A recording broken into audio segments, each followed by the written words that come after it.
Halo penonton setia channel Cerita Momo, apa kabarnya nih? Semoga kalian semua dimanapun berada selalu dalam keadaan sehat dan bahagia ya. Malam ini, aku kembali lagi untuk menemani kalian dengan sebuah kisah yang akan mengaduk-aduk emosi, menguji kesabaran, dan pastinya membuat kita semua gregetan. Siapkan cemilan dan posisi ternyaman kalian, karena kita akan masuk ke dalam cerita yang luar biasa. Kisah kali ini bercerita tentang seorang istri yang kesabarannya diuji sampai ke batas akhir. Bayangkan, di depan semua orang, suaminya yang seorang manajer sombong tega menyiram dan mempermalukannya habis-habisan, bahkan memotong gajinya. Tidak cukup sampai di situ, sang mertua dan ipar malah tertawa dan bertepuk tangan, seolah menikmati penderitaannya. Tapi anehnya, sang istri hanya tersenyum, sebuah senyuman misterius yang menyimpan rahasia besar yang akan membalikan keadaan hanya dalam satu hari. Apa yang akan terjadi pada suami, Gundik, dan keluarganya yang sombong itu? Mereka tidak akan pernah menyangka siapa sebenarnya wanita yang mereka hina. Nah, sebelum kita mulai, seperti biasa, dukung terus channel Cerita Momo ya, dengan cara klik tombol like, lalu subscribe, dan jangan lupa nyalakan lonceng notifikasinya biar kalian gak ketinggalan cerita-cerita terbaru dari aku. Dan yang paling penting, biar aku makin semangat, yuk absen dulu di kolom komentar.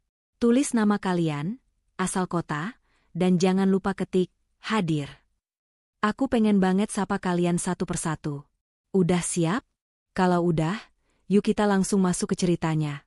Suara denting sendok dan garpu beradu dengan dengungan percakapan yang ramai, memenuhi setiap sudut kantin perusahaan yang modern dan megah.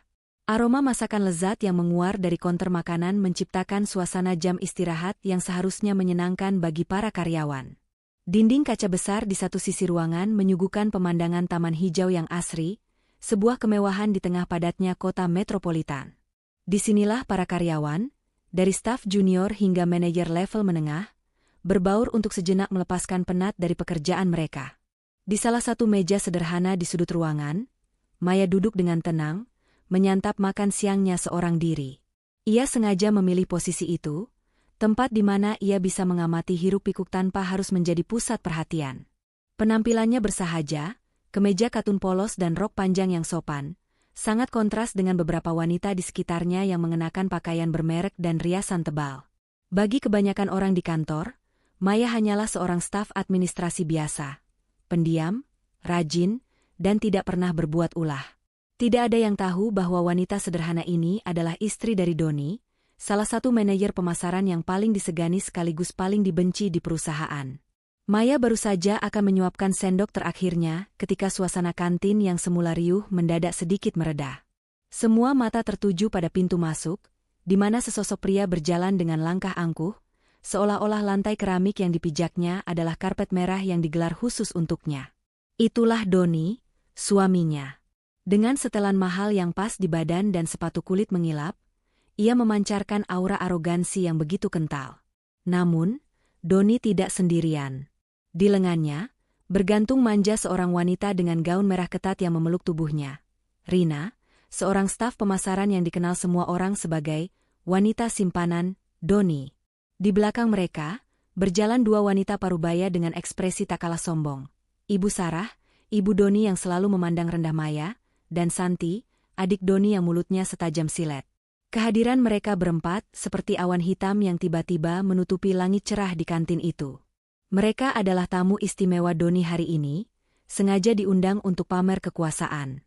Lihat, Doni, beginikah kantin tempatmu bekerja? Lumayan juga. Tapi tentu tidak sekelas restoran bintang 5 langganan kita, ujar Ibu Sarah dengan nada meremehkan, matanya berkeliling menilai setiap sudut. Tentu saja, Bu. Ini kan hanya untuk para karyawan biasa, sahut Doni dengan tawa angkuh.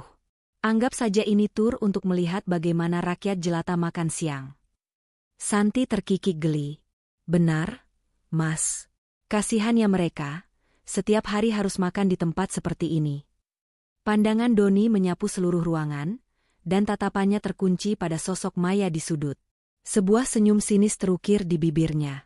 Ini adalah kesempatan sempurna yang ia tunggu-tunggu. Ia sengaja ingin menunjukkan pada keluarganya dan Rina betapa tidak bergunanya istrinya itu, bahkan di lingkungan kerja. Maya, panggil Doni dengan suara keras yang membelah keramaian. Seluruh kantin langsung hening. Semua kepala menoleh ke arah Maya, lalu kembali ke Doni. Maya merasakan puluhan pasang mata menusuknya. Dengan jantung yang mulai berdebar kencang, ia perlahan berdiri dan menatap suaminya. "Kemari kamu," perintah Doni, jarinya menunjuk ke arahnya seolah memanggil seekor anjing. Dengan langkah berat, Maya berjalan mendekati meja mereka. Ia bisa merasakan bisik-bisik di sekelilingnya. Ia melihat tatapan kasihan dari beberapa rekan kerjanya, dan tatapan mengejek dari yang lain. "Ada apa, Mas?" tanya Maya dengan suara pelan setibanya di meja mereka. Doni tidak langsung menjawab. Ia justru menatap Rina dan berkata, "Sayang, lihatlah wanita ini. Inilah contoh karyawan yang tidak kompeten di divisiku." Rina memandang Maya dari ujung rambut hingga ujung kaki dengan tatapan menghina. "Oh, jadi ini istrimu yang sering kamu ceritakan itu, Don? Yang katanya tidak becus kerja? Dilihat dari penampilannya yang kucel begini, aku tidak heran." Tawa Santi meledak. "Sudah kubilangkan, Mas, dari dulu kamu itu salah pilih istri. Harusnya kamu cari yang selevel dengan kita, bukan yang seperti ini."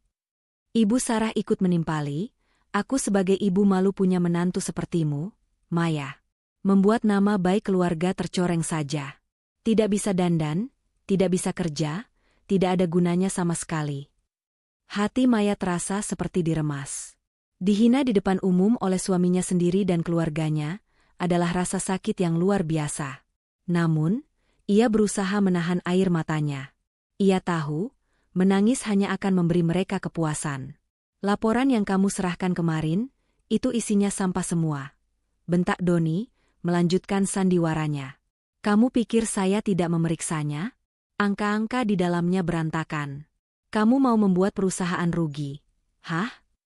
Maya mengerutkan kening. "Tapi, Mas, laporan itu sudah kuperiksa berulang kali. Dan kamu sendiri sudah menyetujuinya lewat email pagi tadi. Berani kamu menjawab?" Suara Doni semakin tinggi, menarik perhatian semua orang yang masih tersisa di kantin. "Kamu mau menyalahkan saya sekarang? Dasar wanita tidak tahu diri. Sudah untung kamu kuberi pekerjaan di sini. Tanpa aku, kamu itu bukan siapa-siapa." Doni berdiri, amarahnya seolah memuncak. Ia meraih gelas es teh manis yang ada di atas meja, warnanya yang coklat pekat tampak mengancam di tangannya. Maya mundur selangkah, firasatnya buruk. "Orang sepertimu harus diberi pelajaran," desis Doni. "Gajimu kupotong 50%, wanita bodoh tak berguna." Dan dengan gerakan cepat, Doni menyiramkan seluruh isi gelas itu tepat ke kepala Maya. Biur. Cairan dingin dan lengket itu mengguyur rambut, wajah, dan seragam Maya. Tetesan es teh mengalir di pipinya, terasa seperti air mata yang beku. Untuk sesaat, dunia seakan berhenti berputar. Kantin yang tadinya masih menyisakan sedikit bisikan, kini senyap total. Semua orang terperangah, menatap tidak percaya pada pemandangan di depan mereka. Lalu, keheningan itu pecah oleh suara tawa yang keras dan melengking. Rina, Ibu Sarah, dan Santi tertawa terbahak-bahak seolah baru saja menyaksikan lelucon paling lucu di dunia. Mereka bahkan bertepuk tangan. "Bagus, Don. Dia pantas mendapatkannya," seru Rina di sela tawanya. "Rasakan itu, wanita sialan," tambah Santi dengan puas. Di tengah penghinaan itu, di bawah tatapan puluhan pasang mata, Maya hanya diam membeku. Rambutnya lepek, bajunya basah kuyup, dan rasa lengket mulai terasa di kulitnya. Ia bisa merasakan harga dirinya diinjak-injak hingga hancur berkeping-keping. Tapi kemudian, sesuatu yang tak terduga terjadi. Di saat semua orang mengira ia akan menangis atau lari dengan panik, Maya perlahan mengangkat wajahnya. Matanya yang basah oleh es teh menatap lurus ke arah Doni. Tidak ada air mata di sana. Yang ada hanyalah ketenangan yang aneh, ketenangan yang menakutkan. Lalu, bibirnya perlahan membentuk sebuah senyuman. Bukan senyuman getir atau senyuman kalah. Itu adalah senyuman tipis, nyaris tak terlihat, namun penuh dengan makna yang tak seorang pun di sana mengerti. Senyuman seseorang yang tahu sebuah rahasia besar. Senyuman seseorang yang sedang menghitung mundur menuju akhir dari sebuah pertunjukan. Dalam hatinya, Maya berbisik, "Nikmatilah kemenanganmu hari ini, Doni. Tertawalah sepuas yang kalian mau. Karena besok, panggung ini akan menjadi milikku, dan kalian semua hanyalah penonton yang akan menangisi nasib kalian sendiri. Senyuman itu membuat tawa Doni dan keluarganya perlahan mereda. Mereka menatap Maya dengan bingung. Ada sesuatu dalam tatapan dan senyuman Maya yang membuat bulu kuduk mereka meremang, meski mereka tidak tahu apa sebabnya.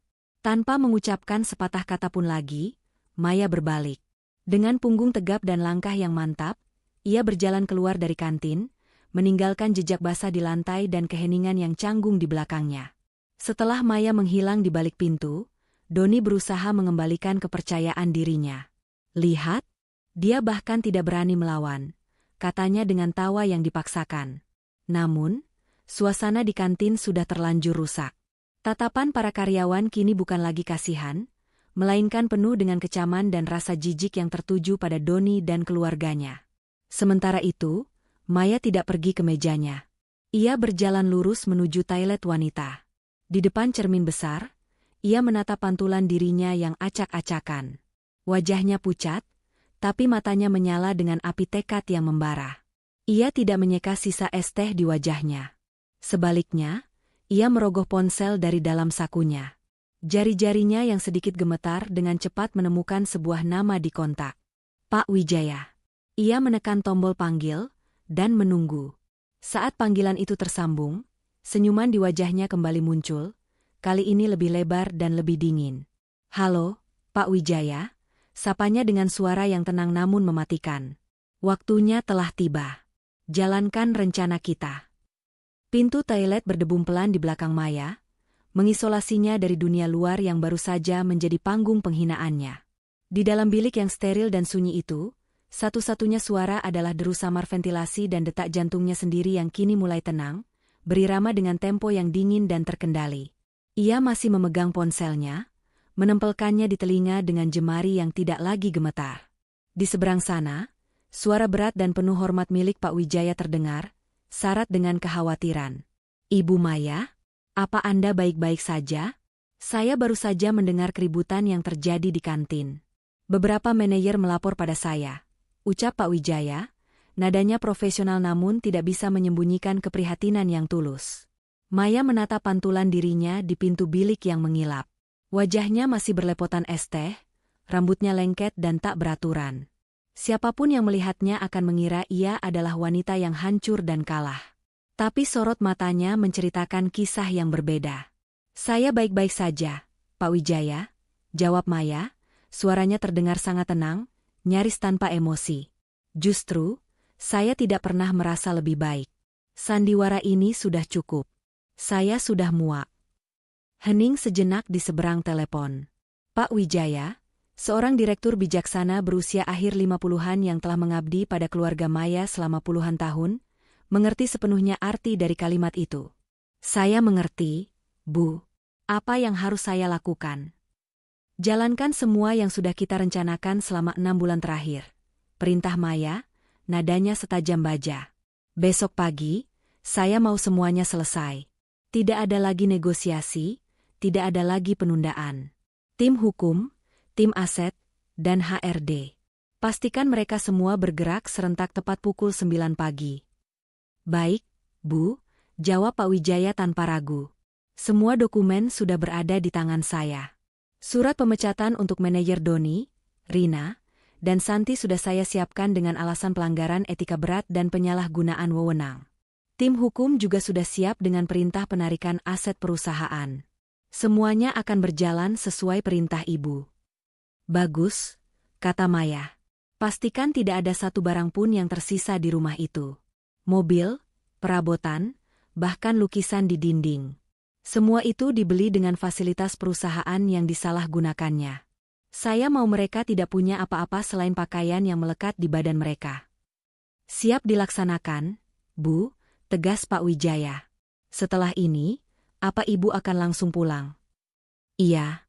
Saya tidak akan kembali ke meja saya. Anggap saja hari ini adalah hari kerja terakhir bagi staf administrasi bernama Maya, pungkasnya sebelum menutup telepon. Setelah panggilan berakhir, Maya menyimpan ponselnya dan membuka keran wastafel. Ia membasuh wajahnya dengan air dingin, membersihkan sisa-sisa es teh yang lengket. Setiap usapan terasa seperti sedang menghapus jejak kelemahan dan kepasifan yang selama ini ia tampilkan. Ini bukan hanya membersihkan wajah, ini adalah ritual untuk menyucikan diri dari kepura-puraan. Selesai membersihkan diri seadanya, ia tidak repot-repot mengeringkan rambutnya. Dengan kepala basah dan baju yang masih lembab, ia melangkah keluar dari toilet. Ia berjalan melewati koridor kantor dengan kepala tegak. Bisikan-bisikan langsung terdengar saat ia lewat, tatapan-tatapan menusuknya dari segala arah. Tapi Maya tidak peduli. Ia berjalan lurus menuju lift, mengabaikan semua drama di sekelilingnya. Baginya, mereka semua hanyalah penonton yang akan segera menyaksikan babak utama dari pertunjukannya. Perjalanan pulangnya terasa seperti melintasi lorong waktu. Duduk di dalam taksi yang melaju membelah kemacetan kota, Maya membiarkan pikirannya melayang, membuka kembali lembaran-lembaran masa lalu yang telah membawanya ke titik ini. Ia teringat saat pertama kali bertemu Doni 5 tahun lalu. Doni saat itu adalah seorang pemuda ambisius yang baru dipromosikan, penuh dengan ide cemerlang dan pesona yang memikat. Maya, yang saat itu baru saja mewarisi kerajaan bisnis ayahnya, merasa lelah dengan dunia yang penuh kepalsuan, di mana orang-orang mendekatinya hanya karena hartanya. Ia mendambakan cinta yang tulus. Maka, ia pun memulai sebuah eksperimen nekat, menyembunyikan identitas aslinya. Ia melamar kerja di perusahaannya sendiri dengan ijazah aslinya, menempati posisi staf biasa, hanya untuk bisa merasakan kehidupan normal dan mungkin menemukan seseorang yang bisa mencintainya apa adanya. Doni tampak seperti jawaban atas doanya. Awalnya, hubungan mereka terasa begitu indah. Doni memperlakukannya seperti seorang ratu, meskipun ia hanya seorang gadis biasa. Namun, perlahan tapi pasti, racun dari keluarganya mulai merasuki pikiran Doni. Ibu Sarah yang materialistis tidak pernah berhenti mengeluh tentang status sosial Maya yang dianggapnya rendah. Santi, dengan lidahnya yang tajam, selalu menemukan cara untuk merendahkan Maya di setiap pertemuan keluarga. Tekanan itu mengubah Doni. Ambisinya yang dulu positif berubah menjadi keserakahan. Ia mulai memandang Maya sebagai beban. Puncaknya adalah ketika ia memulai perselingkuhannya dengan Rina, wanita yang dianggapnya lebih sepadan untuk mendampingi seorang manajer sukses sepertinya. Maya tahu tentang perselingkuhan itu sejak lama. Ia melihatnya dengan mata kepalanya sendiri, mendengar bisik-bisik dari karyawan lain, dan menemukan bukti-bukti yang tak terbantahkan. Setiap penghinaan, setiap kebohongan, setiap pengkhianatan, Maya telan dalam diam. Bukan karena ia lemah, tapi karena ia sedang mengumpulkan bukti, menyusun rencana, dan menunggu saat yang tepat. Dan hari ini, di kantin itu, Doni telah memberikan momen yang sempurna. Penghinaan di depan publik adalah pelanggaran terakhir yang tidak bisa lagi ia tolerir. Taksi berhenti di depan sebuah gedung apartemen mewah yang tampak anonim dari luar. Ini bukan rumah yang ia tinggali bersama Doni. Ini adalah sanktuarinya, benteng pertahanannya yang tak seorang pun tahu, bahkan suaminya sendiri. Ia membayar taksi dan melangkah masuk ke lobi yang sepi dan elegan. Di dalam unit penthouse-nya yang luas, suasana tenang dan mewah menyambutnya.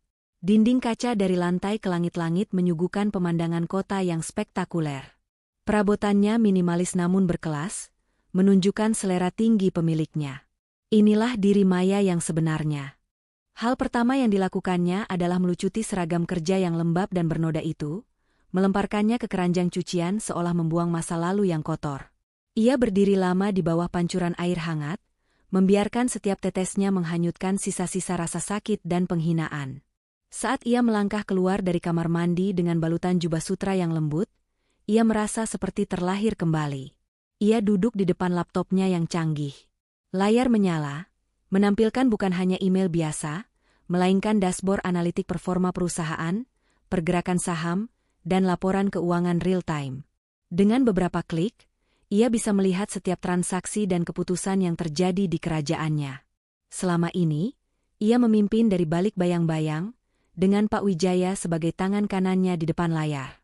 Jarinya menari di atas keyboard, mengirimkan beberapa email instruksi. Satu untuk tim hukumnya, mengonfirmasi eksekusi surat gugatan cerai pada jam 10 pagi besok. Satu untuk bankir pribadinya, memberikan otorisasi untuk membekukan semua rekening bersama dan menarik semua akses finansial Doni.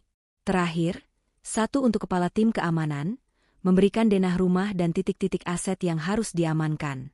Setiap kalimatnya ringkas, tegas, dan tidak menyisakan ruang untuk kesalahan. Di belahan kota lain, Doni dan rombongannya sedang merayakan kemenangan mereka di sebuah restoran steak termahal. Mereka tertawa, bersulang dengan gelas anggur mahal, dan terus-menerus menjadikan Maya sebagai bahan lelucon. Kalian harusnya lihat wajahnya tadi. Pucat pasi seperti mayat hidup, seru Doni sambil terbahak. Dia akhirnya tahu siapa penguasa di sini. Aku sudah tidak sabar menyingkirkannya dari rumahmu, sayang, sahut Rina sambil menyandarkan kepalanya di bahu Doni.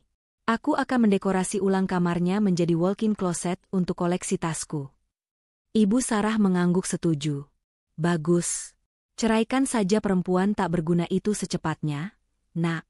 Nanti kita tuntut semua tabungannya. Lumayan untuk menambah uang belanja ibu. Mereka semua tertawa riang, buta oleh kesombongan dan tidak menyadari bahwa mereka sedang berpesta di atas bom waktu yang siap meledak. Kembali di apartemennya, Maya telah menyelesaikan semua pekerjaannya. Ia berjalan ke arah jendela raksasa, menatap gemerlap lampu kota yang terhampar di bawahnya seperti permadani bintang. Pemandangan itu, kerajaannya, kini akan ia pimpin secara langsung. Ponselnya di atas meja bergetar, menampilkan sebuah pesan masuk dari Pak Wijaya. Semua siap, Bu. Fajar besok akan menjadi fajar yang baru. Maya membaca pesan itu. Bibirnya kembali menyunggingkan senyuman tipis. Senyuman yang sama seperti yang ia tunjukkan di kantin tadi siang. Namun kali ini, tidak ada lagi luka di baliknya. Yang ada hanyalah kekuatan, pembalasan, dan janji akan sebuah awal yang baru. Badai akan datang saat matahari terbit, dan ia adalah penguasanya. Malam turun di ibu kota, menggantikan terik matahari dengan gemerlap lampu neon yang tak berujung. Di salah satu restoran paling eksklusif di puncak gedung pencakar langit, di mana hanya kaum elit yang mampu memesan meja, Doni dan rombongannya tengah merayakan apa yang mereka anggap sebagai kemenangan mutlak. Denting gelas kristal berisi anggur merah mahal, menjadi musik pengiring tawa mereka yang angkuh, memantul di antara jendela-jendela raksasa yang menyuguhkan pemandangan kota di bawahnya. Doni bersandar di kursinya yang empuk, senyum puas tak pernah lepas dari wajahnya. Ia merasa seperti seorang raja di puncak dunianya. Insiden di kantin tadi siang telah memberinya suntikan adrenalin kekuasaan yang memabukkan. Ia berhasil, di depan semua bawahannya, menunjukkan siapa yang berkuasa dan menempatkan istrinya yang tidak berguna, itu di tempat yang semestinya. Aku bilang juga apa, kata Doni, memulai percakapan dengan nada sombong. Wanita seperti Maya itu hanya perlu sedikit dikejutkan agar sadar diri.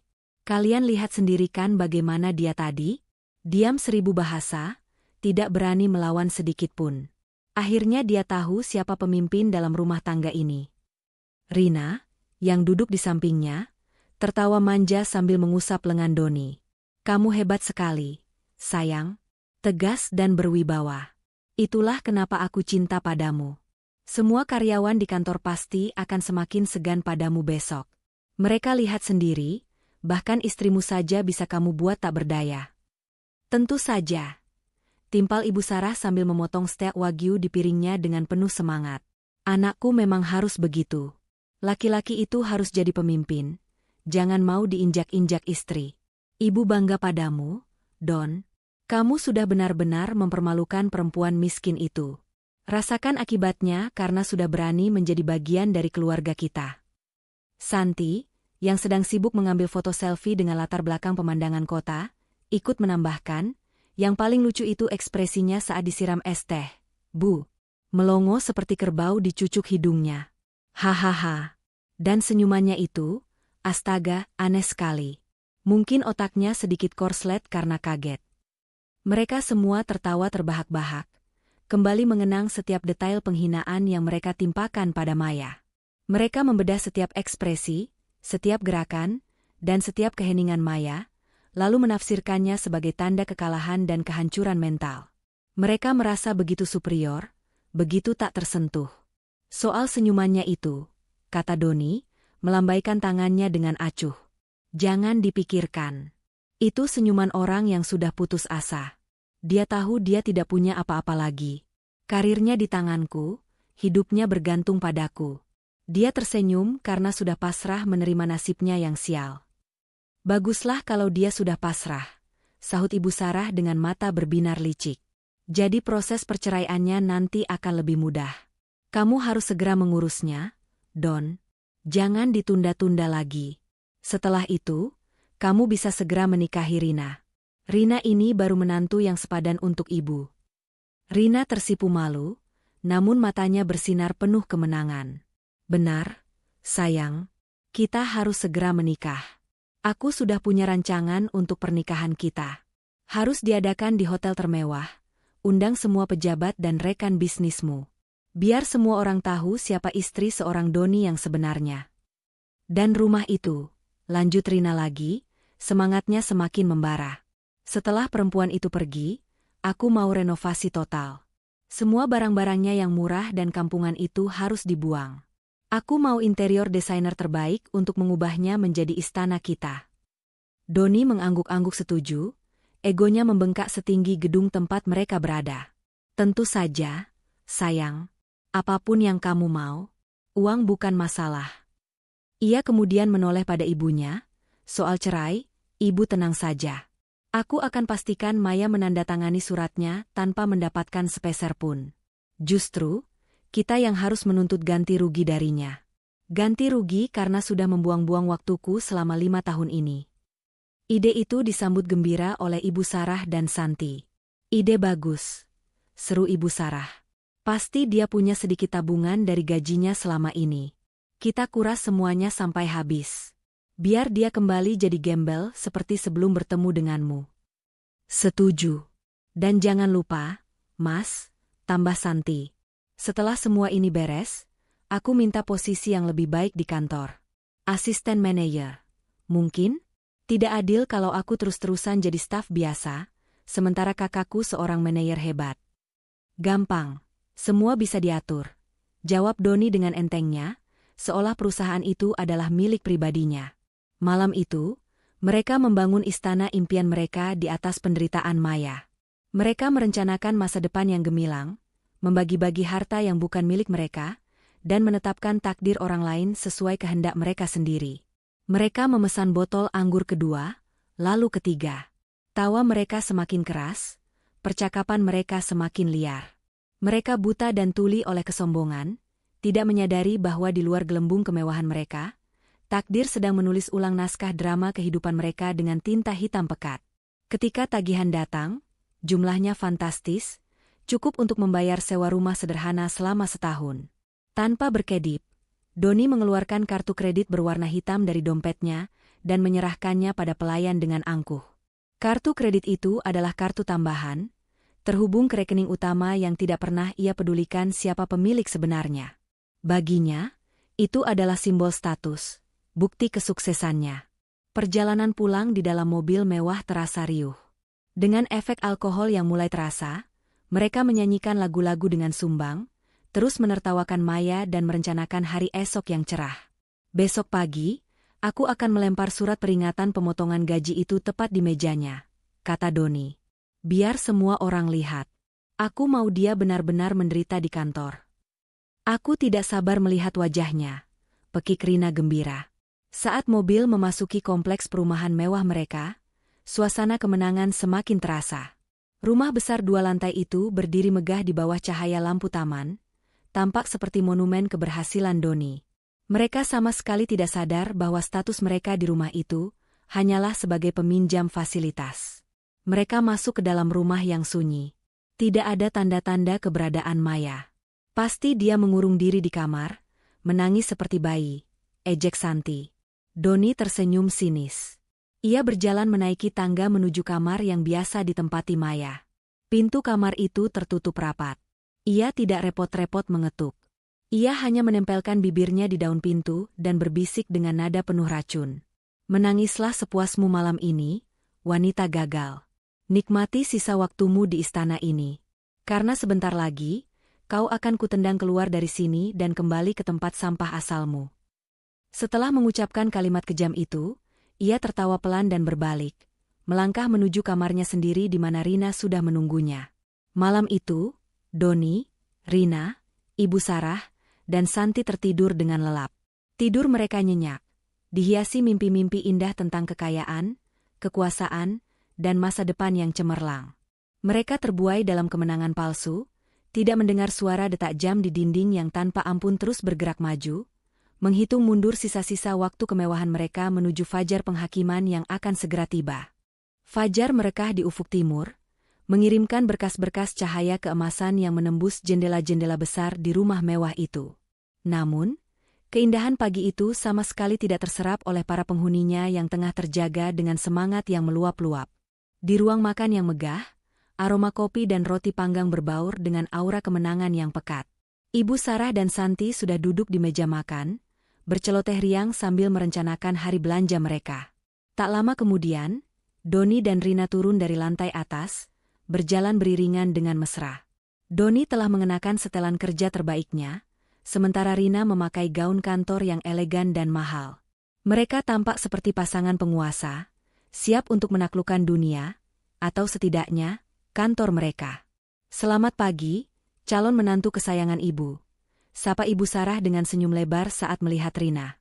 Nada suaranya begitu manis, sangat kontras dengan nada ketus yang biasa ia gunakan pada Maya. Pagi juga, Bu, Mbak Santi, balas Rina dengan senyum kemenangan. Ia duduk di samping Doni dan meraih secangkir kopi. Aku tidak sabar untuk ke kantor hari ini. Ingin sekali melihat wajah melas Maya saat menerima surat pemotongan gaji dari Doni. Doni tertawa terbahak-bahak. Oh, tentu saja. Suratnya sudah kusiapkan di tasku. Aku akan memberikannya tepat saat briefing pagi nanti, di depan semua anggota tim. Biar dia semakin terhina dan tidak punya muka lagi untuk bekerja di sana. Harus. Biar semua orang tahu akibatnya jika berani macam-macam dengan keluarga kita, tambah Santi dengan penuh semangat. Setelah itu, Mas, jangan lupa bicarakan promosiku pada Pak Wijaya, ya? Sarapan pagi itu terasa seperti perjamuan sebelum perang yang sudah pasti mereka menangkan. Mereka melahap makanan mereka dengan nafsu, diselingi tawa dan rencana-rencana kejam, sama sekali tidak menyadari bahwa mereka sebenarnya adalah domba-domba yang sedang menikmati hidangan terakhir sebelum dibawa ke pembantaian. Mereka memutuskan untuk berangkat bersama ke kantor menggunakan mobil sedan mewah milik perusahaan, seolah ingin memamerkan kekompakan dan status superior mereka. Sepanjang perjalanan, atmosfer di dalam mobil begitu riuh. Doni menyetir dengan satu tangan sambil sesekali merangkul Rina, sementara Ibu Sarah dan Santi di kursi belakang sibuk bergosip dan menertawakan nasib Maya. Setibanya di gedung perkantoran yang menjulang tinggi, mereka melangkah keluar dari mobil dengan penuh percaya diri. Namun, saat mereka memasuki lobi utama yang ramai, sesuatu terasa berbeda. Biasanya, beberapa karyawan junior akan menyapa Doni dengan takut-takut, atau setidaknya menundukkan kepala. Pagi ini, sapaan itu terasa hambar. Para karyawan yang berpapasan dengan mereka hanya mengangguk singkat, dan di mata mereka tersirat sesuatu yang aneh, bukan lagi ketakutan, melainkan campuran antara kasihan dan rasa ingin tahu yang ganjil. Bisikan-bisikan yang biasanya terdengar langsung berhenti saat mereka lewat, namun kembali terdengar lebih kencang begitu mereka menjauh. Kenapa semua orang hari ini aneh sekali? Bisik Santi pada ibunya. Mungkin mereka semua iri melihat kekompakan kita. Jawab Ibu Sarah dengan angkuh, menolak untuk mengakui adanya kejanggalan. Doni, yang egonya setinggi langit, juga merasakan atmosfer aneh itu namun memilih untuk mengabaikannya. Mereka hanya para bawahan yang takut. Biarkan saja, gumamnya pada Rina. Keanehan itu berlanjut saat mereka tiba di lantai divisi pemasaran. Suasana yang biasanya sudah ramai dengan aktivitas kerja, pagi itu terasa begitu senyap dan tegang. Beberapa karyawan terlihat berkumpul di sudut-sudut ruangan, berbisik serius. Namun begitu melihat kedatangan Doni, Rina, dan Santi, mereka semua langsung bubar dan kembali ke meja masing-masing, berpura-pura sibuk dengan pekerjaan mereka. Keheningan yang tercipta terasa tidak wajar, seperti keheningan sebelum badai datang. Kerja. Jangan berkumpul dan bergosip saja. Apa kalian semua tidak punya pekerjaan? Bentak Doni, mencoba menegaskan kembali otoritasnya. Para karyawan hanya mengangguk patuh, namun tidak ada raut ketakutan di wajah mereka. Doni merasa sedikit kesal, tapi ia kembali melangkah menuju ruangannya yang luas di sudut. Rina mengikutinya masuk, sementara Santi berjalan menuju kubikelnya dengan dagu terangkat. Di dalam ruangannya, Doni melempar tas kerjanya ke atas sofa. Dasar karyawan tidak berguna. Diberi hati malah minta jantung, gerutunya. Ia kemudian duduk di kursi kebesarannya dan menyalakan komputer. Anehnya, setelah memasukkan kata sandi, layar komputernya menampilkan tulisan merah tebal, akses denied. Sial, ada apa lagi dengan sistem IT ini? Umpat Doni. Ia mencoba memasukkan kata sandinya lagi, lebih hati-hati. Hasilnya tetap sama. Dengan kesal, ia mengangkat gagang telepon untuk menghubungi Departemen IT. Namun, tidak ada nada sambung. Teleponnya mati. Di saat yang bersamaan, di luar ruangan, Santi juga mengalami hal serupa. Ia tidak bisa masuk ke dalam sistem komputernya. Kartu aksesnya juga tidak berfungsi saat ia mencoba membuka pintu ruang arsip. Rasa kesal mulai bercampur dengan firasat yang tidak enak. Sayang, teleponmu mati? Tanya Rina yang baru saja mencoba menelepon salon dari meja Doni. Iya. Komputerku juga tidak bisa login. Jawab Doni dengan dahi berkerut. Ada yang tidak beres hari ini. Tepat saat itu, ponsel pribadi mereka bertiga bergetar hampir bersamaan. Sebuah notifikasi email masuk. Bukan dari server perusahaan, melainkan dari akun pribadi mereka. Pengirimnya adalah sekretaris direktur utama. Isinya singkat, formal, dan dingin. Yetha. Bapak Doni, Ibu Rina, Ibu Santi. Anda diminta untuk segera menghadap direktur utama, Bapak Wijaya, di ruangannya di lantai 30 pada pukul 9 tepat. Terima kasih. Mereka saling berpandangan. Panggilan dari direktur utama di pagi hari seperti ini sangat tidak biasa. Apalagi mereka dipanggil bersamaan. Namun, arogansi Doni dengan cepat mengambil alih. Wajahnya yang semula tegang berubah menjadi cerah. Hahaha, sudah kuduga, serunya. Pak Wijaya pasti sudah mendengar kinerjaku yang cemerlang. Ini pasti panggilan untuk promosi. Dia pasti mau menawariku posisi direktur pemasaran. Rina langsung tersenyum lebar. Benarkah, sayang? Wah, selamat. Dan mungkin ini juga ada hubungannya dengan promosi Santi. Kecemasan mereka langsung sirna, digantikan oleh euforia. Mereka merapikan kembali penampilan mereka, bersiap untuk menerima kabar baik. Mereka berjalan keluar dari ruangan Doni dengan langkah yang lebih angkuh dari sebelumnya, menuju lift eksekutif yang akan membawa mereka ke lantai 30. Sepanjang perjalanan menuju ruang direktur, tatapan aneh dan bisikan-bisikan itu semakin menjadi. Para manajer senior yang mereka temui di koridor, hanya memberikan senyum tipis yang sulit diartikan sebelum cepat-cepat berlalu. Atmosfer di lantai eksekutif terasa lebih dingin dan mencekam. Udara seolah syarat dengan rahasia yang semua orang tahu, kecuali mereka bertiga. Setibanya di depan ruangan Pak Wijaya yang megah, mereka disambut oleh sekretarisnya, seorang wanita parubaya yang terkenal tegas dan profesional. Selamat pagi. Bapak Wijaya sudah menunggu. Beliau akan menemui Anda satu persatu, kata sekretaris itu dengan wajah datar. Ia kemudian melihat ke arah Santi. Ibu Santi, silakan masuk terlebih dahulu. Doni langsung memprotes. Tunggu dulu. Apa maksudnya ini? Saya manajernya, saya yang seharusnya masuk pertama. Sekretaris itu menatap Doni dengan tatapan dingin. Saya hanya menjalankan instruksi dari Bapak Direktur. Silakan tunggu giliran Anda. Rasa kesal dan bingung kembali menyelimuti Doni. Ini adalah sebuah penghinaan. Mengapa adiknya yang seorang staf biasa dipanggil lebih dulu? Santi, dengan wajah sedikit gugup, melangkah masuk ke dalam ruangan berpintu kayu jati yang besar itu. Pintu tertutup di belakangnya, meninggalkan keheningan yang menyesakkan. Doni, Rina, dan Ibu Sarah, yang tadi memaksa ikut ke lantai atas, menunggu di luar. 5 menit terasa seperti 1 jam.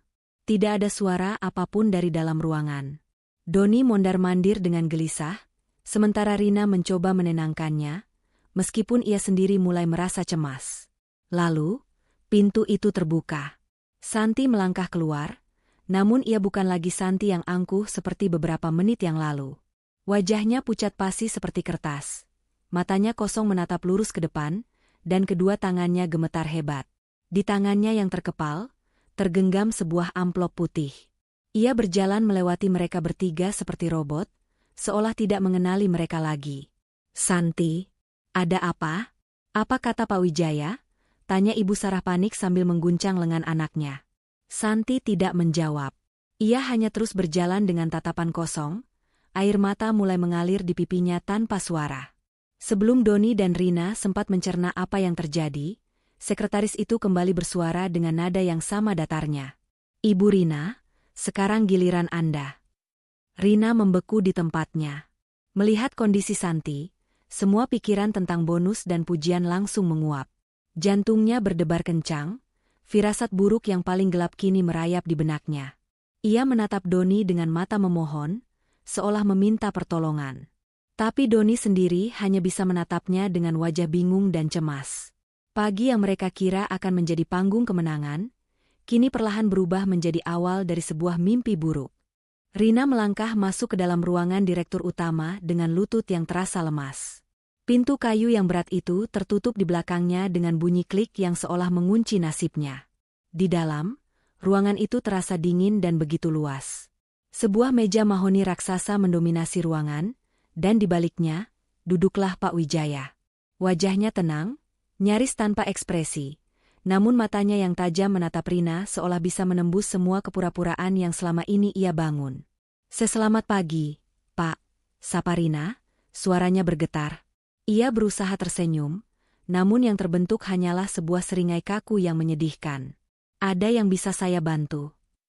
Pak Wijaya tidak membalas basa-basinya. Ia hanya menunjuk ke kursi di depan mejanya dengan gerakan dagu.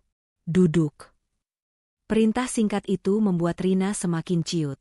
Dengan patuh, ia duduk di tepi kursi, tubuhnya tegang seperti senar gitar. Firasat buruk yang tadi hanya merayap, kini telah mencengkeram jantungnya erat-erat. Tanpa berkata apa-apa lagi, Pak Wijaya mendorong sebuah amplop putih yang tersegel ke seberang meja. Amplop itu berhenti tepat di hadapan Rina. "Silakan dibaca, Bu Rina," kata Pak Wijaya dengan nada datar yang tidak menyisakan ruang untuk perdebatan. Tangan Rina gemetar saat meraih amplop itu. Segelnya terasa alot, seolah menolak untuk dibuka. Dengan napas tertahan, ia berhasil merobeknya dan mengeluarkan selembar kertas berkop resmi perusahaan. Matanya dengan cepat memindai baris-baris kalimat di dalamnya. Berdasarkan evaluasi Komite Etik dan Audit Internal, ditemukan adanya pelanggaran kode etik berat, persekongkolan yang merugikan citra perusahaan, memutuskan untuk mengakhiri hubungan kerja dengan saudari Rina efektif segera. Setiap kata terasa seperti hantaman palu di kepalanya. Dunia di sekelilingnya seakan berputar. Ini tidak mungkin. Ini pasti sebuah lelucon yang sangat tidak lucu. Tidak. Ini pasti ada kesalahan, Pak, seru Rina. Suaranya naik 1 oktav. Ia menatap Pak Wijaya dengan putus asa. "Saya tidak melakukan kesalahan apapun. Kinerja saya selalu baik. Ini tidak adil." Pak Wijaya menatapnya dengan dingin. "Keputusan ini sudah final dan berdasarkan bukti-bukti yang kuat. Perusahaan tidak bisa menoleransi perilaku yang Anda tunjukkan." Panik, Rina mencoba memainkan kartu terakhirnya. "Pak, Anda tidak bisa melakukan ini pada saya. Saya adalah calon istri manajer Doni. Dia adalah manajer andalan di perusahaan ini. Dia tidak akan terima dengan keputusan ini." Sebuah senyum tipis yang nyaris tak terlihat tersungging di bibir Pak Wijaya. Posisi Bapak Doni di perusahaan ini sama sekali tidak relevan dengan pelanggaran yang telah Anda lakukan. Keputusan ini menyangkut Anda sebagai individu. Ia kemudian sedikit mencondongkan tubuhnya ke depan. "Sekarang, jika sudah selesai, silakan keluar.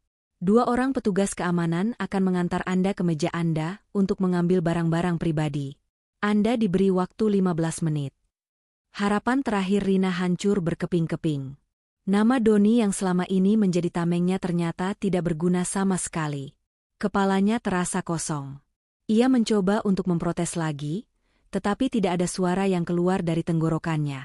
Dengan lemas, ia berdiri, membiarkan surat pemecatan itu terlepas dari genggamannya dan melayang jatuh ke lantai.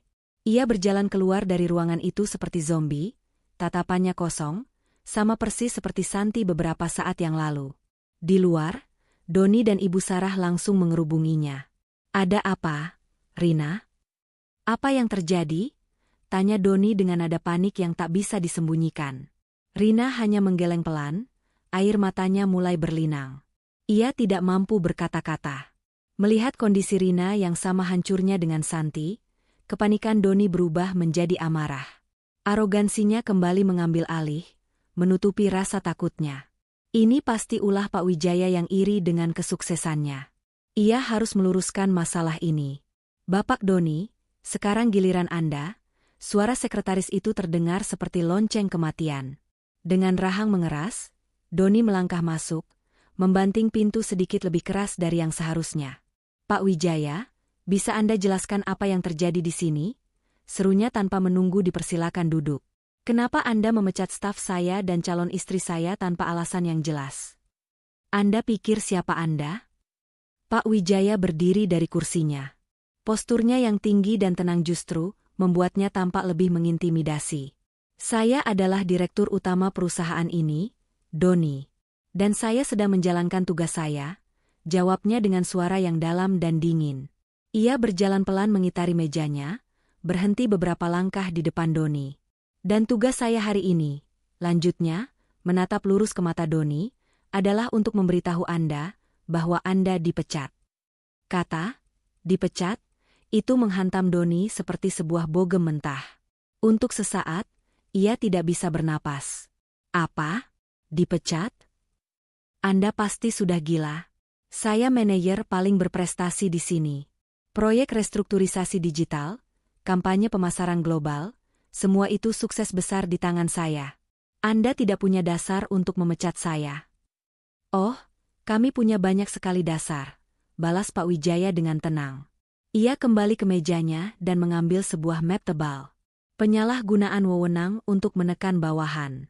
Penggunaan fasilitas perusahaan, termasuk rumah dan kendaraan, untuk kepentingan pribadi di luar kontrak.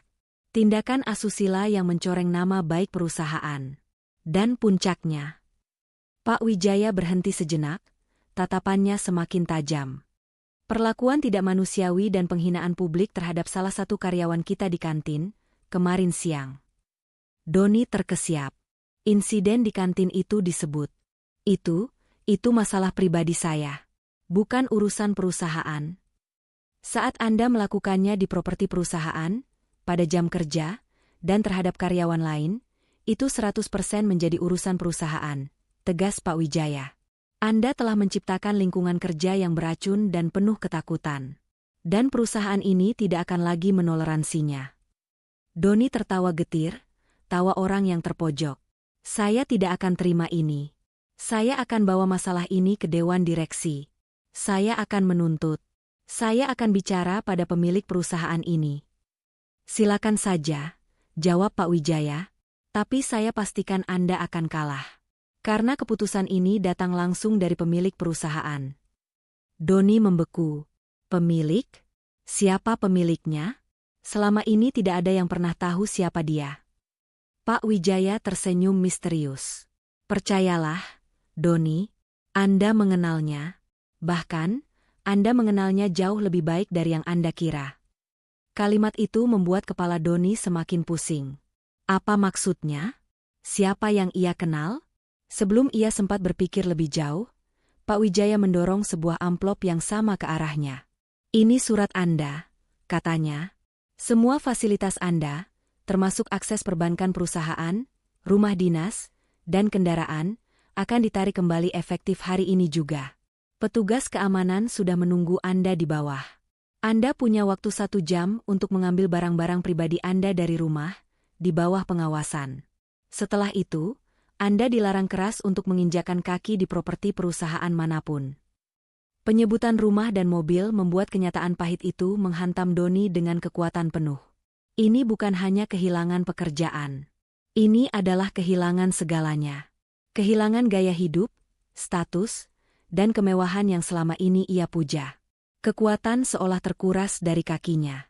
Ia jatuh terduduk di kursi yang tadi ditolak olehnya. Wajahnya yang semula merah, karena marah kini pucat pasi. Keluar, perintah Pak Wijaya, suaranya tidak menyisakan ruang untuk bantahan. Dengan langkah gontai, Doni keluar dari ruangan itu. Di luar, Rina, Santi, dan ibunya menatapnya dengan penuh harap. Tapi melihat wajah Doni yang sama hancurnya, harapan mereka musnah. Mereka kini adalah trio pecundang yang menyedihkan. Belum sempat mereka saling bicara, dua orang petugas keamanan berbadan tegap menghampiri mereka. "Mari, Bapak, Ibu. Kami antar ke meja Anda untuk mengambil barang-barang pribadi," kata salah satu dari mereka dengan nada sopan namun tegas. Doni, Rina, dan Santi digiring melewati koridor eksekutif, turun dengan lift, dan melintasi lantai divisi pemasaran yang ramai. Semua mata kini tertuju pada mereka. Tidak ada lagi bisikan. Yang ada hanyalah tatapan-tatapan telanjang yang penuh dengan penghakiman dan sedikit rasa puas. Perjalanan singkat dari lift ke meja kerja mereka terasa seperti perjalanan terpanjang dan paling memalukan dalam hidup mereka. Pesta kemenangan mereka telah berakhir dengan cara yang paling tragis. Mimpi buruk mereka baru saja dimulai. Perjalanan dari lantai 30 ke lobi utama terasa seperti perjalanan turun ke neraka. Setiap lantai yang mereka lewati di dalam lift kaca seolah merenggut satu lapisan harga diri mereka. Doni, Rina, dan Santi berdiri diam di bawah pengawasan dua petugas keamanan, masing-masing memeluk sebuah kotak kardus berisi sisa-sisa kehidupan kantor mereka. Tidak ada lagi tawa angkuh, tidak ada lagi tatapan merendahkan. Yang ada hanyalah wajah pucat, mata kosong, dan keheningan yang memekakkan. Saat pintu lift terbuka di lobi, semua aktivitas seolah berhenti. Puluhan pasang mata menoleh ke arah mereka. Karyawan yang berlalu lalang, resepsionis, bahkan kurir yang sedang mengantar paket, semuanya berhenti sejenak untuk menyaksikan pemandangan yang tak ternilai itu. Sang manajer sombong dan para pengikutnya digiring keluar seperti pesakitan. Doni bisa merasakan setiap tatapan itu seperti jarum yang menusuk kulitnya. Rasa malu yang luar biasa membakar wajahnya, jauh lebih panas dari amarahnya. Di dekat pintu keluar, Ibu Sarah menunggu dengan cemas. Melihat ketiga anaknya digiring oleh satpam, ia langsung panik dan berlari menghampiri. "Doni, ada apa ini? Kenapa kalian dikawal seperti ini? Apa yang terjadi?" Pekiknya, suaranya yang melengking menarik lebih banyak perhatian. Doni tidak menjawab. Ia hanya terus berjalan, menatap lurus ke depan, berharap bisa segera lenyap dari tempat itu. Ini semua pasti salah paham. Anak saya ini manajer di sini. Kalian tidak bisa memperlakukannya seperti ini. Ibu Sarah mencoba menghalangi salah satu petugas keamanan, namun petugas itu dengan sopan tapi tegas menyingkirkannya.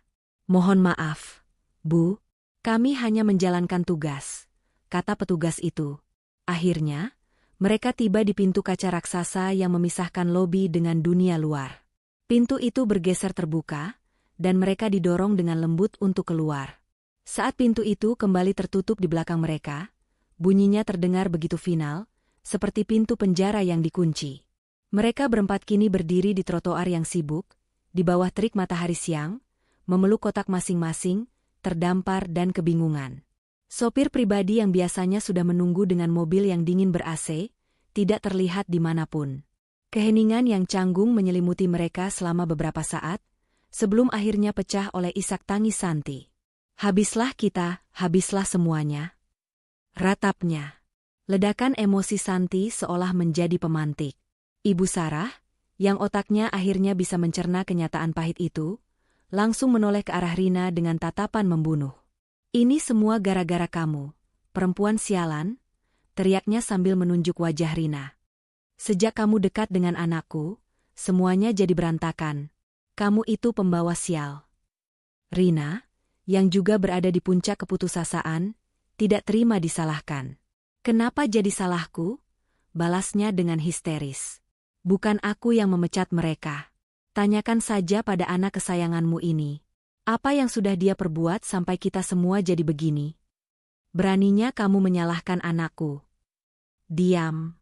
Diam semuanya." Doni akhirnya meledak. Amarah, rasa malu, dan keputusasaan bercampur menjadi satu dalam teriakannya. Ia melempar kotak kardus di tangannya ke tanah, isinya berhamburan di trotoar. "Kalian pikir dengan saling menyalahkan keadaan akan jadi lebih baik? Otak kalian di mana? Pertengkaran mereka di pinggir jalan itu menjadi tontonan gratis bagi orang-orang yang lewat. Mereka kini bukan lagi keluarga terhormat, melainkan sebuah keluarga disfungsional yang sedang mempertontonkan aib mereka di depan umum. Setelah saling berteriak hingga kehabisan napas, mereka akhirnya terdiam, diliputi kelelahan dan keputusasaan.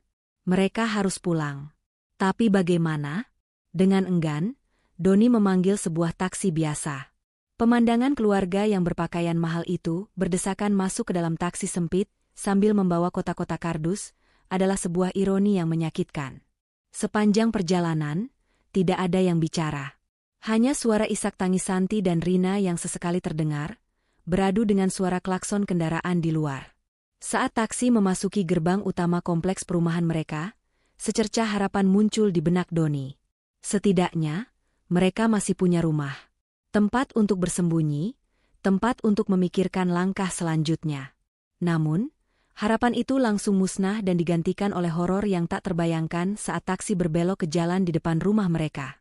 Di sana, di depan rumah mereka yang megah, pemandangan itu terhampar seperti adegan dalam mimpi buruk. Sebuah truk kontainer besar terparkir di halaman, pintunya terbuka lebar. Beberapa pria berseragam dengan sigap mengangkut perabotan keluar dari rumah mereka. Sofa kulit yang mahal, meja makan dari kayu jati, televisi layar datar berukuran raksasa.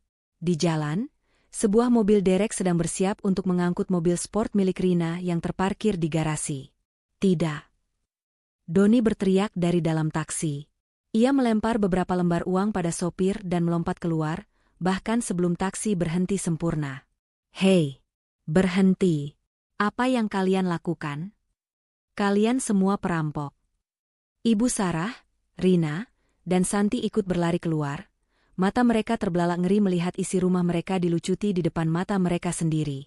Doni berlari seperti orang kesetanan menuju teras rumahnya, namun langkahnya dihentikan oleh seorang pria berpenampilan rapi dengan setelan jas. Di belakang pria itu, berdiri dua orang petugas keamanan yang berbadan tegap.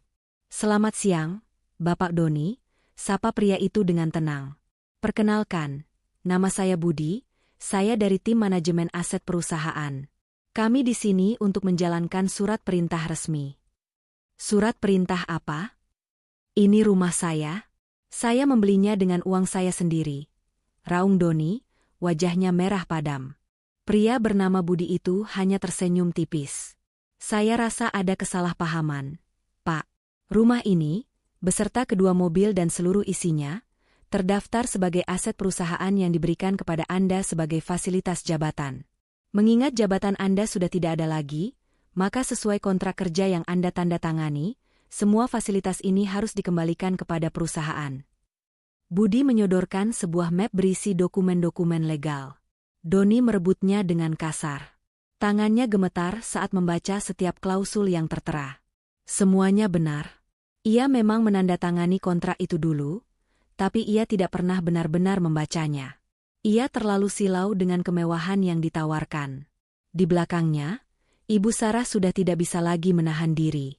"Hartaku, perhiasanku, guci antikku," jeritnya. Ia mencoba menerobos masuk ke dalam rumah, namun dua petugas keamanan langsung menghalangi jalannya. "Minggir, biarkan aku masuk. Semua barang berhargaku ada di dalam." Ia meronta-ronta, namun tenaganya tak sebanding. Akhirnya, ia ambruk ke atas rumput taman yang terawat sempurna, menangis meraung-raung sambil memukul-mukul tanah. "Kita akan jadi gembel. Kita akan hidup di jalanan. Tamat sudah riwayat kita." Rina pun sama histerisnya. Ia menunjuk ke arah para pekerja yang sedang mengangkut lemari pakaiannya. "Tasku, sepatuku. Jangan sentuh barang-barangku, bajingan," teriaknya. Namun, tidak ada yang memedulikannya. Di tengah kekacauan itu, para tetangga mulai keluar dari rumah mereka. Pintu dan gorden tersibak. Mereka menatap pemandangan itu dengan campuran rasa kaget dan puas. Keluarga Doni yang selama ini selalu pamer kekayaan dan bersikap sombong, kini tengah mengalami kejatuhan yang paling memalukan. Mereka menjadi tontonan. Doni berdiri mematung di tengah halaman, map di tangannya terasa begitu berat.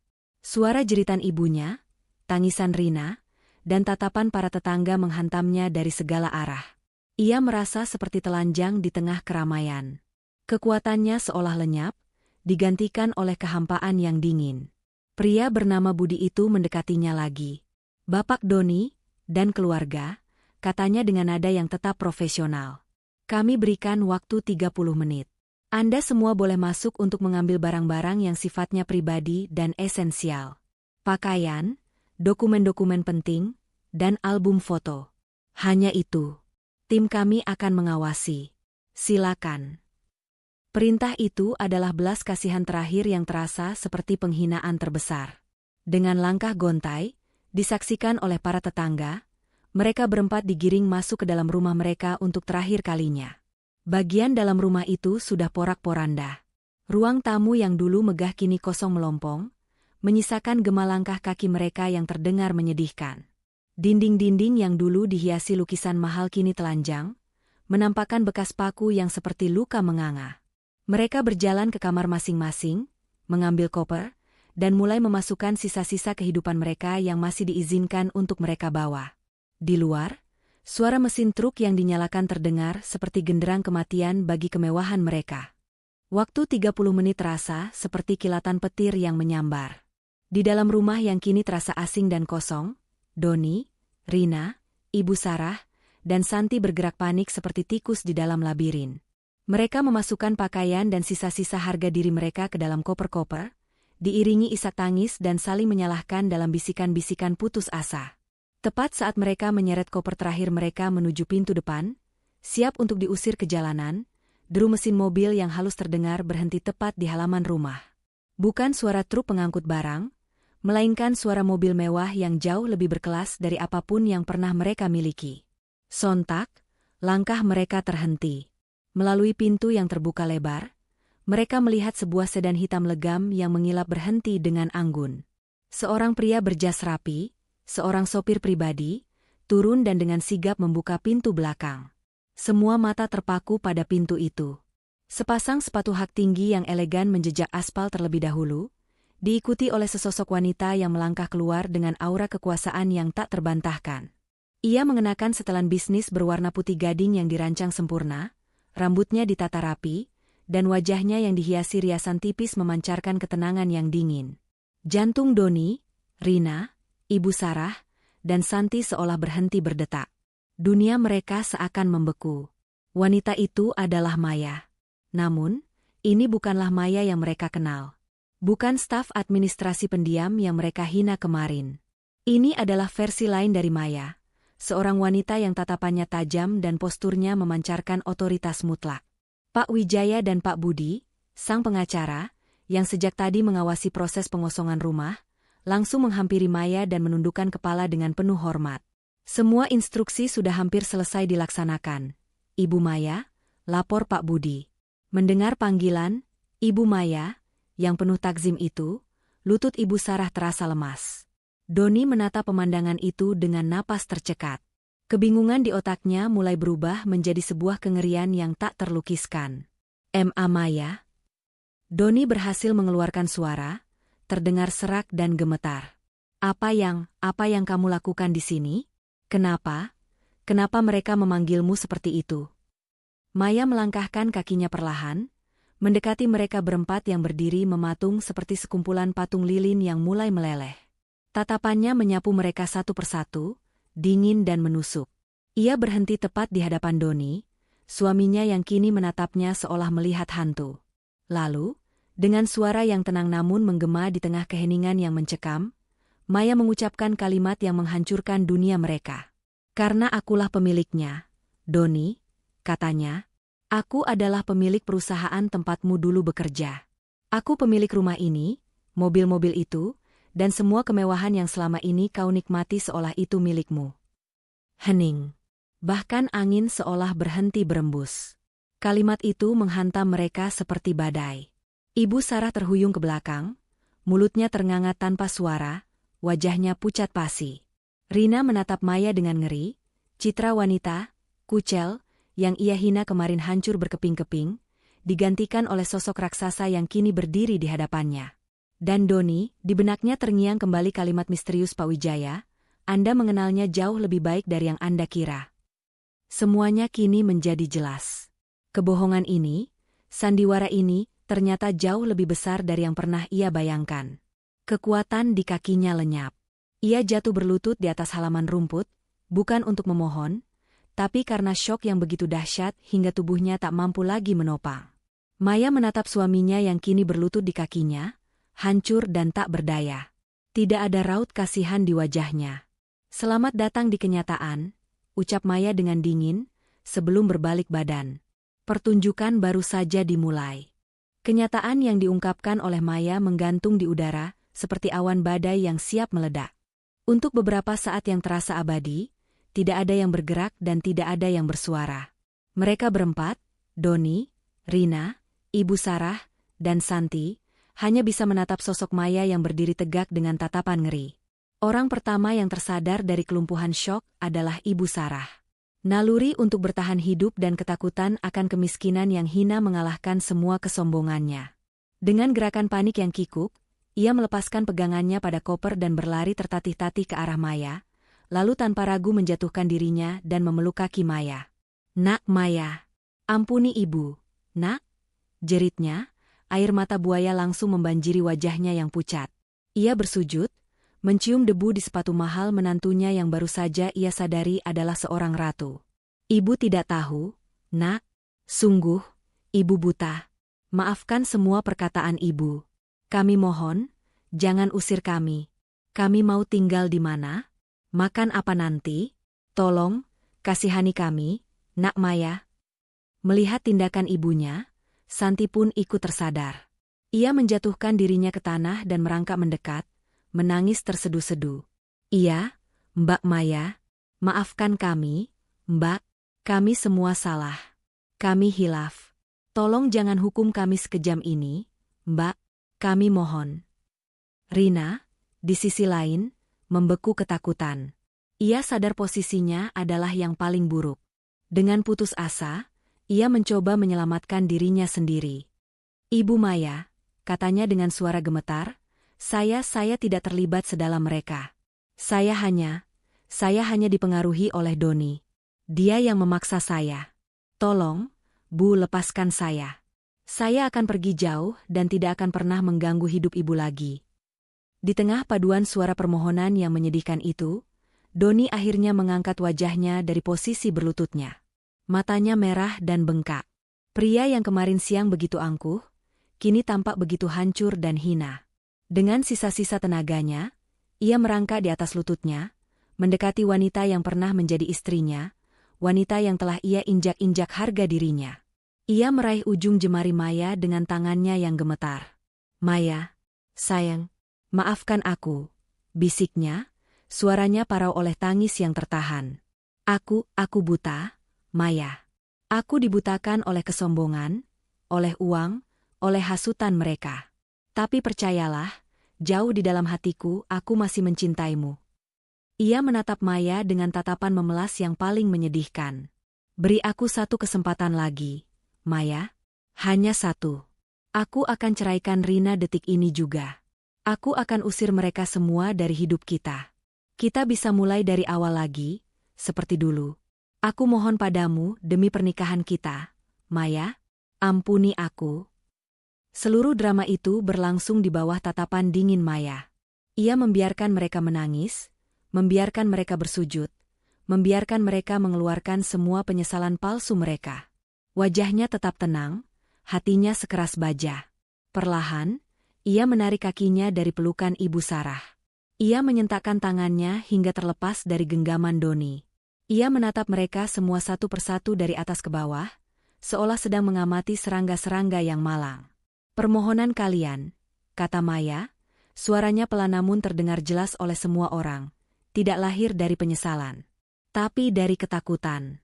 Kalian tidak menyesal telah menyakitiku. Kalian hanya menyesal karena ketahuan." Ia menatap Rina. "Kau bukan korban. Kau adalah rekan konspirasi yang menikmati setiap detiknya." Lalu, ia menatap Doni yang masih berlutut di hadapannya. "Cinta? Pernikahan? Kau sendiri yang membakar semua itu menjadi abu kemarin siang. Tidak ada yang tersisa untuk dimulai kembali. Semuanya sudah terlambat. Setelah mengucapkan kalimat terakhirnya, Maya berbalik, tidak sudi lagi melihat wajah-wajah mereka. Ia melangkah dengan anggun menuju mobilnya, meninggalkan mereka dalam kubangan air mata dan keputusasaan. Pak Wijaya maju selangkah. "Waktu kalian sudah habis," katanya dengan tegas. "Silakan tinggalkan properti ini sekarang juga." Doni, Ibu Sarah, Rina, dan Santi hanya bisa menatap punggung Maya yang menghilang ke dalam mobil mewah itu. Pintu mobil tertutup, dan perlahan mobil itu melaju meninggalkan halaman, membawa serta semua harapan terakhir mereka. Mereka kini benar-benar sendirian, terdampar di antara puing-puing kemewahan mereka, dengan jeritan penyesalan yang tak akan pernah didengar lagi. 2 hari telah berlalu sejak drama di halaman rumah itu. Langit Jakarta yang biasanya kelabu tampak cerah, seolah ikut merayakan awal yang baru. Di lantai teratas gedung perusahaan, di dalam ruang kantor CEO yang megah dengan pemandangan kota 360 derajat, Maya duduk dengan tenang di balik meja kerjanya. Tidak ada lagi jejak kerapuhan di wajahnya. Yang ada hanyalah aura seorang pemimpin yang fokus dan memegang kendali penuh. Di hadapannya, duduk seorang pria parubaya berpenampilan necis, pengacara pribadinya. Di atas meja di antara mereka, tergeletak sebuah map berisi dokumen-dokumen final yang akan menjadi titik penutup dari babak tergelap dalam hidupnya. "Semua sudah siap sesuai instruksi Ibu Maya," kata pengacara itu dengan nada hormat. "Surat gugatan cerai dengan alasan perselingkuhan dan penelantaran emosional. Tidak ada tuntutan harta gono gini, karena memang tidak ada harta bersama yang perlu dibagi. Semua adalah murni milik Ibu." Maya mengangguk pelan. Ia mengambil dokumen itu dan membacanya sekali lagi. Setiap kata di dalamnya terasa seperti palu hakim yang mengetuk vonis akhir bagi pernikahannya yang gagal. Namun, anehnya, tidak ada rasa sakit atau sedih. Yang ia rasakan hanyalah kelegaan, seolah sebuah beban berat yang tak terlihat akhirnya akan terangkat dari pundaknya.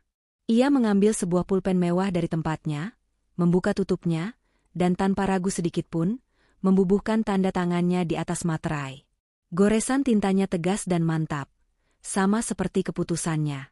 "Sudah selesai," kata Maya sambil mendorong kembali map itu ke arah pengacaranya. "Pastikan surat ini sampai ke tangannya hari ini juga. Saya ingin semua ini berakhir secepatnya." "Baik, Bu. Tim kami akan segera mengantarkannya," jawab sang pengacara. "Sebagai informasi, kami sudah mengetahui lokasi mereka. Mereka kini menumpang di rumah seorang kerabat jauh di sebuah gang sempit di pinggiran kota." Maya hanya mengangguk, tidak menunjukkan emosi apapun. Nasib mereka bukan lagi urusannya. Setelah pengacaranya pergi, ia kembali menatap pekerjaannya. Ia tidak membiarkan masa lalunya mengusik masa depannya. Sore harinya, saat ia sedang meninjau laporan keuangan, Pak Wijaya masuk ke ruangannya. "Permisi, Bu Maya," sapanya. "Saya hanya ingin melaporkan bahwa suasana kantor sudah kembali kondusif. Para karyawan tampak lebih bersemangat. Mereka semua sangat menantikan rapat umum pertama yang akan Ibu pimpin besok." Maya tersenyum tulus, senyuman yang berbeda dari senyum misteriusnya dulu. Ini adalah senyuman hangat seorang pemimpin. "Terima kasih atas kerja keras Anda selama ini, Pak. Anda adalah pilar perusahaan ini. Tolong siapkan semuanya untuk besok. Sudah saatnya perusahaan ini berlari lebih kencang." Setelah Pak Wijaya keluar, Maya bangkit dari kursinya dan berjalan menuju jendela raksasa. Ia menatap matahari yang mulai terbenam, mewarnai langit senja dengan gradasi oranye dan ungu yang indah. Ponselnya di atas meja bergetar. Sebuah pesan singkat dari pengacaranya. Dokumen sudah diterima oleh pihak yang bersangkutan. Tidak ada perlawanan. Maya membaca pesan itu, lalu dengan tenang menghapusnya. Ia tidak merasakan lonjakan kemenangan atau kepuasan. Yang ia rasakan hanyalah kedamaian. Pintu menuju masa lalunya telah ia tutup dan kunci rapat-rapat. Kini, di hadapannya, terbentang masa depan yang cerah dan bersih. Sebuah kanvas kosong yang siap ia lukis dengan warna-warni kebahagiaan dan kesuksesannya sendiri. 1 bulan telah berlalu. Waktu berjalan maju tanpa peduli pada mereka yang tertinggal dalam penyesalan. Bagi Maya, 1 bulan ini adalah periode transformasi total. Hari ini adalah hari yang penting, Hari di mana ia akan secara resmi memperkenalkan dirinya bukan hanya sebagai pemilik, tetapi juga sebagai pemimpin visioner di hadapan seluruh karyawannya. Auditorium utama perusahaan penuh sesak. Ratusan pasang mata menatap ke arah panggung dengan rasa ingin tahu dan sedikit cemas. Mereka semua sudah mendengar desas-desus tentang pemilik misterius yang akhirnya menampakkan diri, sosok yang sama yang dengan satu gebrakan berhasil membersihkan jajaran manajerial yang beracun. Ketika Maya melangkah ke atas panggung, keheningan langsung menyelimuti ruangan. Ia tidak lagi mengenakan kemeja katun sederhana.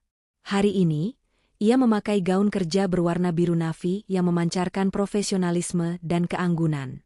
Ia berdiri di podium, menatap wajah-wajah karyawannya dengan senyum yang tulus dan hangat.